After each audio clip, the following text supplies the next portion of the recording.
أعوذ بالله من الشيطان الرجيم. بسم الله الرحمن الرحيم. وإذ أخذ ربك من بني آدم من ظهورهم ذريتهم وأشهدهم على أنفسهم ألست بربكم قالوا بلى شهدنا أن تقولوا يوم القيامة إنا كنا عن هذا غافلين أو تقولوا إنما أشرك آباؤنا من قبل وكنا ذرية من بعدهم أفتهلكنا بما فعل المبطلون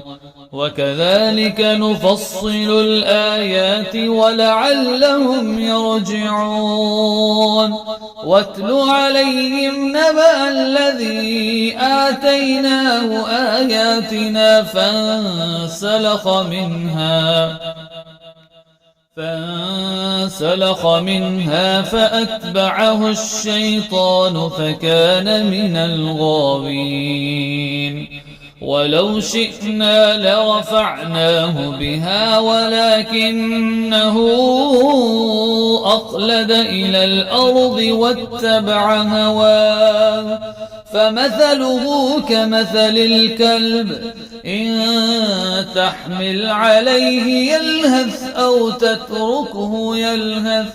ذلك مثل القوم الذين كذبوا بآياتنا فاقصص القصص لعلهم يتفكرون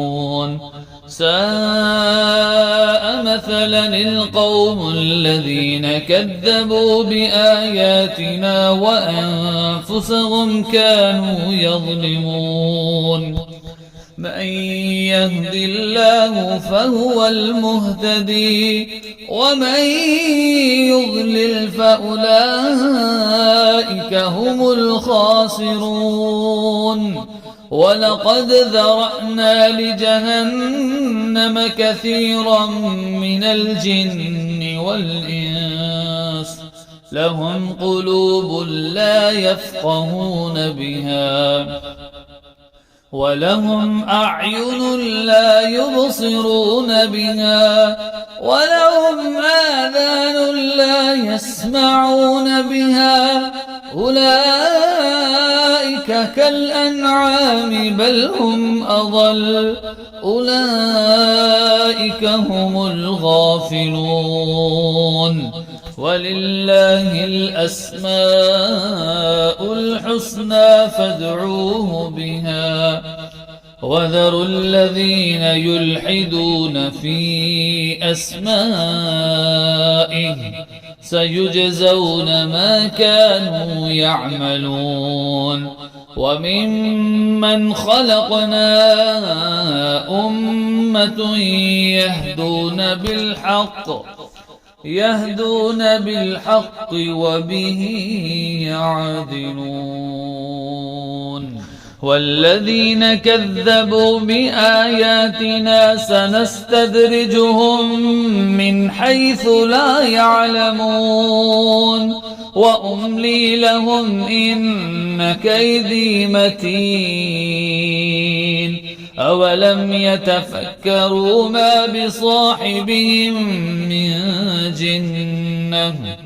إن هو إلا نذير مبين أولم ينظروا في ملكوت السماوات والأرض وما خلق الله من شيء وأن عسى أن يكون قد اقترب أجلهم فبأي حديث بعده يؤمنون من يضلل الله فلا هادي له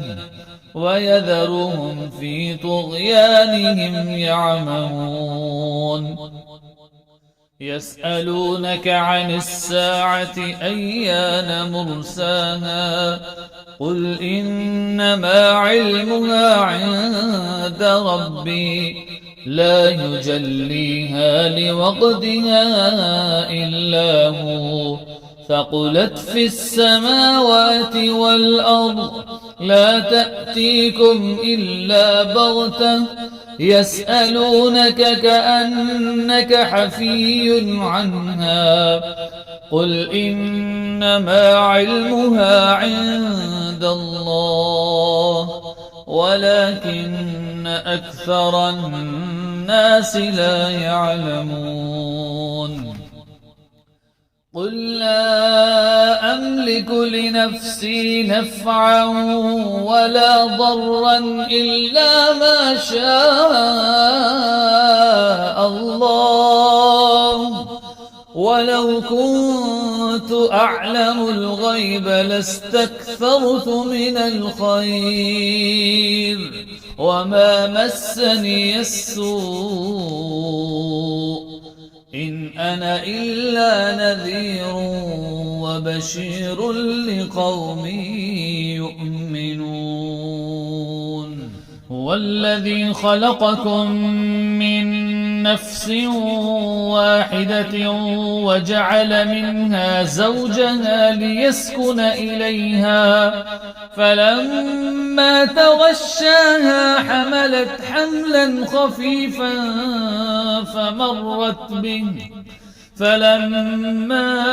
أثقلت دعوا الله ربهما لئن آتيتنا صالحا لنكونن من الشاكرين فلما آتاهما صالحا جعلا له شركاء فيما آتاهما فتعالى الله عما يشركون أيشركون ما لا يخلق شيئا وهم يخلقون ولا يستطيعون لهم نصرا ولا أنفسهم ينصرون وإن تدعوهم إلى الهدى لا يتبعوكم سواء عليكم أدعوتموهم أم أنتم صامتون إن الذين تدعون من دون الله عباد أمثالكم فادعوهم فليستجيبوا لكم إن كنتم صادقين ألهم أرجل يمشون بها أم لهم أيدي يبطشون بها أم لهم أعين يبصرون بها أم لهم آذان يسمعون بها قل ادعوا شركاءكم ثم كيدون فلا تنظرون إن وليي الله الذي نزل الكتاب وهو يتولى الصالحين والذين تدعون من دونه لا يستطيعون لكم ولا يستطيعون نصركم ولا أنفسهم ينصرون وإن تدعوهم إلى الهدى لا يسمعوا وتراهم ينظرون إليك وهم لا يبصرون خذ العفو وأمر بالعرف وأعرض عن الجاهلين وإما ينزغنك من الشيطان نزغ فاستعذ بالله إنه سميع عليم إن الذين اتقوا إذا مسهم طائف من الشيطان تذكروا فإذا هم مبصرون وإخوانهم يمدونهم في الغي ثم لا يقصرون وإذا لم تأتهم بآية قالوا لولا اجتبيتها قل إنما أتبع ما يوحى إلي ربي هذا بصائر من ربكم وهدى ورحمة لقوم يؤمنون وإذا قرئ القرآن فاستمعوا له وأنصتوا لعلكم ترحمون واذكر ربك في نفسك تضرعا وخيفة ودون الجهر من القول بالغدو والآصال ولا تكن مع الغافلين إن الذين عند ربك لا يستكبرون عن عبادته ويسبحونه وله يسجدون